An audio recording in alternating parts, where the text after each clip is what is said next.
கர்த்தருடைய பரிசுத்த நாமத்துக்கு மகிமை உண்டாவதாக. இன்றைய வசனம், நீதிமானுக்கு வரும் துன்பங்கள் அநேகமாக இருக்கும், கர்த்தர் அவைகள் எல்லாவற்றிலும் நின்று அவனை விடுவிப்பார். அவனுடைய எலும்புகளெல்லாம் காப்பாற்றுகிறார், அவைகள் ஒன்றும் முறிக்கப்படுவது இல்லை. அதனால் கூட இந்த வார்த்தை கேட்குற ஒவ்வொருத்தர் வாழ்க்கையில் நம்ம நினைக்கலாம், ஏன் என் வாழ்க்கையில் மாத்திரம் இத்தனை துன்பங்கள், ஒன்று போனால் வந்துகிட்டே இருக்கே, என் வாழ்க்கையில் மாத்திரம் ஏன் இந்த போராட்டம், ஏன் இந்த துன்பங்கள் நம்ம நினைக்கிறோமா? அப்போ ஆண்டவர் என்ன சொல்கிறாருன்னா, நீதிமானுக்கு அநேக துன்பங்கள் கண்டிப்பாக வரும், கர்த்தர் கூட இருந்தால் வரும். ஆனால் அத்தனை துன்பத்திலையும் அந்த வேதனையிலையும் கர்த்தர் கூட இருப்பார். யோசேப்போட வாழ்க்கையில் கூட அவன் நீதிமான் தான், எந்த தப்புமே செய்யலை.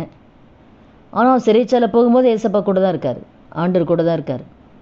அவன் அவமான பாடுகள் நிந்தைகள் எல்லா பாதையிலும் கடந்து போகிறான். ஆனால் அவனுக்கு குறித்த தரிசனம் பெருசு, திட்டம் பெருசு தான்.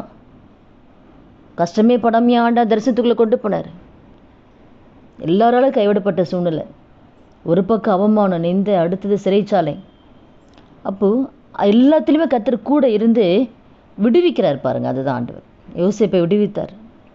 அதே போல் நம்ம நீதிமானாக இருக்கும் பொழுது துன்பங்கள் அவமானங்கள் பாடுகள் வந்தால் கூட அது எல்லாத்துலேயும் கர்த்தர் நின்று நம்மை விடுவித்து கர்த்தர் நம்ம கூட இருக்கிறன்றதை நிரூபிப்பார்.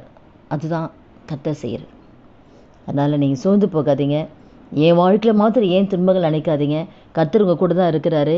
நிச்சயமாக எல்லா துன்பங்கள் பாடுகள் அவமானங்கள் எல்லாவற்றிலிருந்தும் கூட இருந்து அதில் விடுவித்து கர்த்தர் உங்கள் கூட இருக்கிறத நிரூபிக்க போகிறார். ஜெபிக்கலாமா? துதிகள் மத்தியில் வாசம் செய்ய நல்ல தகப்பனே, இயேசுவின் நாமத்தோட சமூகத்தில் வருகிற அந்த வார்த்தை கேட்குற ஒவ்வொருத்தர் வாழ்க்கையை ஆண்டவரேன் அப்போ ஆமை ஸ்தோத்திரிக்கிற உமக்கு பிரியமாக இருந்த ஆண்டவரேன் அப்போ அவங்களுக்கு பயப்படுகிற நம்முடைய பிள்ளைகளுக்கு வருகிற எல்லா துன்பத்திலும் நீங்கள் கூட இருந்து அந்த எல்லாவற்றிலும் இந்த எல்லா பிரச்சனைகள் பாடுகள் இந்த விடுதலை கொடுத்து கர்த்தாவே அவங்க எந்த இடத்துல வெட்கப்பட்டாலும் அந்த இடத்துல கர்த்தரை உயர்த்தி அவங்களை ஆசீர்வதிக்க போகிறீங்க. அதுக்காக நமக்கு நன்றி செலுத்துக்கிறோம். இயேசுவின் நாமத்தில் ஜெபிக்கிறோம் நல்ல பிதாவே, ஆமீன்.